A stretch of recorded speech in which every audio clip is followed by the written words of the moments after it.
Após a Revolução Russa de 1917, Lenin coloca em prática sua doutrina de expansão mundial do comunismo e, em 1920, estabelece as condições para a filiação ao Partido Comunista, entre elas a realização de amplas campanhas de agitação e propaganda nas organizações militares, principalmente no Exército.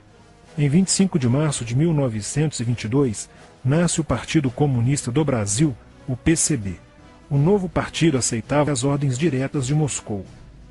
Em 1927, partindo da teoria à prática, o PCB criou uma frente única operária e iniciou um trabalho de infiltração nos quartéis, influenciando Luiz Carlos Prestes, capitão do Exército, a aderir ao comunismo, fato que se deu em março de 1931. Em abril de 1935, Prestes foi incumbido pela direção da Internacional Comunista de promover um levante armado no Brasil. O movimento tinha por objetivo derrubar o presidente Getúlio Vargas e tomar o poder. Liderados pela Aliança Nacional Libertadora, militares inclinados ao comunismo iniciaram a rebelião no dia 23 de novembro de 1935, dentro dos quartéis em várias partes do país. Mas devido à falta de organização dos ataques e à ausência do apoio popular, o exército derrotou os comunistas e evitou o golpe de Estado. Em seguida, Prestes é preso e perde a patente de capitão. Com o advento da Segunda Guerra Mundial e a invasão da Rússia pelos nazistas, a política exterior soviética muda e Stalin tenta ganhar o apoio das democracias ocidentais. O PCB redireciona sua política seguindo disciplinadamente a orientação de Moscou e apoia Getúlio Vargas. Após o final da Segunda Guerra Mundial, o PCB reinicia a agitação das massas populares e tenta desestabilizar o governo Dutra através de uma política conspirativa. Durante toda a década de 50, Moscou, através de suas redes apoiadas pelos partidos comunistas no mundo inteiro, tentava desestabilizar as democracias ocidentais. Como consequência, nessa época, em muitas universidades ocidentais, predominava uma visão social esquerdista, sendo que grande parte do terceiro mundo aclamava o modelo soviético como a estrada para a justiça social. Muitos intelectuais se declaravam marxistas. Assim, a conjuntura era altamente favorável ao comunismo, o que provocou sua expansão dramática até o final da década de 50, com a vitória da Revolução Cubana. Isso fez o PCB defender com mais intensidade a luta armada como a única solução viável e progressista dos problemas brasileiros. A União Soviética, destinada a aumentar o seu campo de influência no continente americano, despertou interesse pelo Brasil, um país de dimensões imensas, fronteiriço com quase todos os países da América do Sul, país estratégico no cenário mundial que poderia pender o fiel da balança para o lado comunista. Nos primeiros anos da década de 60, o Brasil passou a viver período de crescente instabilidade política, militar e institucional. Em 1961, Luiz Carlos Prestes encontrou-se com Nikita Khrushchev em Moscou para planejar a Revolução Agrária no Brasil. Neste mesmo ano, no governo de Jânio Quadros, o Partido Comunista Brasileiro enviou a Cuba, com apoio de Fidel Castro, dezenas de brasileiros para o treinamento político-militar, visando a preparação de quadros revolucionários para desencadear ações de guerrilha rural e urbana no Brasil. Os chineses também colaboraram para a tentativa de implantação do comunismo no Brasil, recebendo na Academia Militar de Pequim, em 1962, um primeiro contingente de brasileiros, visando a formação de quadros guerrilheiros para o movimento que viria a ser implantado na região do Araguaia. No nordeste do Brasil, Francisco Julião organizava as ligas camponesas, com militantes treinados em Cuba. O apoio cubano concretizou-se no fornecimento de armas e dinheiro, além da compra de fazendas em Goiás, Acre, Bahia e Pernambuco, para funcionar como campos de treinamento. No dia 4 de dezembro de 1962, o jornal O Estado de São Paulo noticiou a descoberta e o desbaratamento de um campo de treinamento de guerrilha no estado de Goiás, em uma das 3 fazendas pertencentes às ligas camponesas. Enquanto isso, Goulart governava o país de uma forma pendular. Ora pendia para o lado dos comunistas, ora para o lado dos conservadores. Em setembro de 1963, tudo indicava que o país caminhava para uma revolução de esquerda, principalmente com João Goulart apoiando a sindicalização de sargentos, promovendo a quebra da hierarquia e da disciplina nas Forças Armadas. Em 4 de outubro de 1963, Goulart solicita o estado de sítio ao Congresso Nacional, pelo prazo de 30 dias. A manobra foi repelida pelo Congresso e João Goulart passou a conduzir ações no sentido de implementar o projeto golpista que desaguaria em um regime totalitário de esquerda. Insuflado e orientado por seu cunhado Leonel Brizola, pregava a necessidade de reformas de base e a implantação de uma república sindicalista. Controlando o aparelho sindical, o governo promovia o grevismo, a anarquia e o caos. O país passou a viver dias de intranquilidade, estagnação econômica e inflação descontrolada. Em meio à crescente radicalização do ambiente político, Leonel Brizola era a liderança que unificou as esquerdas na frente de mobilização popular, criando o grupo dos 11 companheiros para tomar o poder pela luta armada.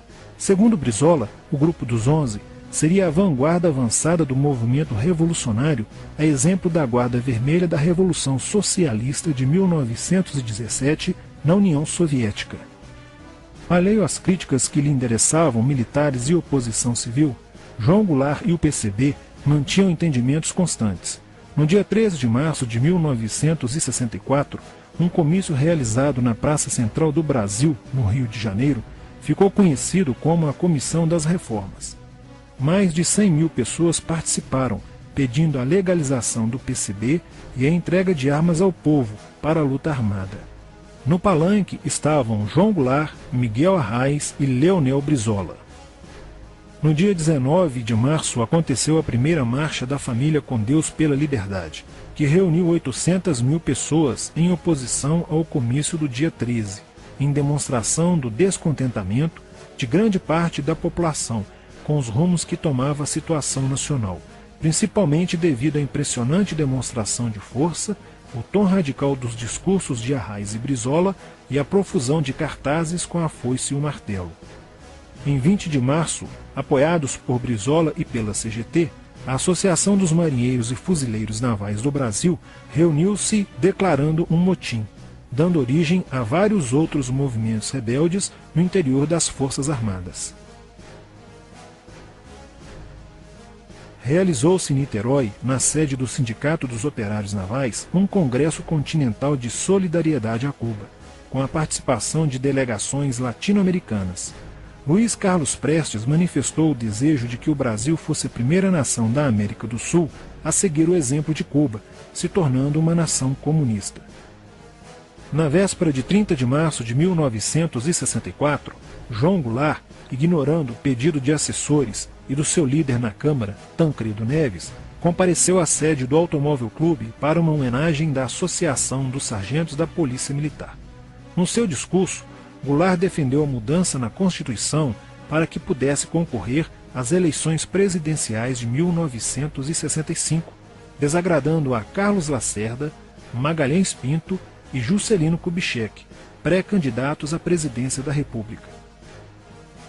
O golpe da esquerda já estava preparado para 1º de maio de 1964, caso o Congresso Nacional não aprovasse as mudanças. A imprensa brasileira, bem como importantes setores da Igreja Católica, do meio empresarial e a maior parte do Congresso Nacional, exigiam ações das Forças Armadas para conterem os comunistas no Brasil. Ao final de março, jornais como o Globo, Jornal do Brasil, Correio da Manhã e Diário de Notícias pregaram abertamente a deposição do presidente João Goulart.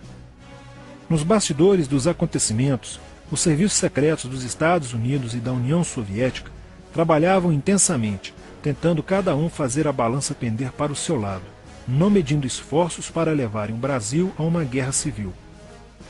O general Olímpio Mourão Filho resolveu partir com suas tropas, sediadas no estado de Minas Gerais, para o Rio de Janeiro. O general Castelo Branco, ao saber disso, telefonou para Magalhães Pinto, governador de Minas Gerais, com o intuito de segurar o levante. O governador mineiro argumentou que, uma vez iniciada a revolução, seria um erro parar, pois alertaria as forças fiéis a Goulart, podendo agravar a situação. A falta de reação do governo Goulart e dos grupos que lhe davam apoio foi notável. Não se conseguiu articular uma reação armada por parte da esquerda. Também fracassou uma greve geral proposta pelo Comando Geral dos Trabalhadores, em apoio ao governo. João Goulart, em busca de segurança, viajou no dia 1º de abril do Rio de Janeiro, onde se encontrava no momento da Revolução, para Brasília, e em seguida para Porto Alegre, onde Leonel Brizola tentava organizar a resistência. Mas João Goulart desistiu de um confronto militar com os revolucionários e seguiu para o exílio no Uruguai. No dia 2 de abril, o presidente da Câmara dos Deputados, Ranieri Mazzilli, assume provisoriamente a presidência da República e mais de 1 milhão de pessoas lotaram as ruas e praças do país para comemorar a vitória. No dia 11 de abril de 1964, o Congresso Nacional se reuniu para eleger o novo presidente da República. O general Castelo Branco, aclamado por grande parte da sociedade brasileira, apoiado pela imprensa e por importantes setores da Igreja Católica, além de contar com a aprovação de grandes líderes políticos, entre eles Juscelino Kubitschek, precisava de 238 votos para ser eleito em primeiro turno, e acabou recebendo 361 votos. No dia 15 de abril, Castelo Branco assume a presidência da República, consolida a vitória sobre o movimento comunista e renova as esperanças do povo brasileiro de ter um país com dias melhores. Porém, a esquerda derrotada colocaria em cena, nos anos posteriores, Carlos Marighella, ideológico comunista e defensor da luta armada, que submeteria o povo brasileiro às ações mais obscuras da guerrilha, o terrorismo.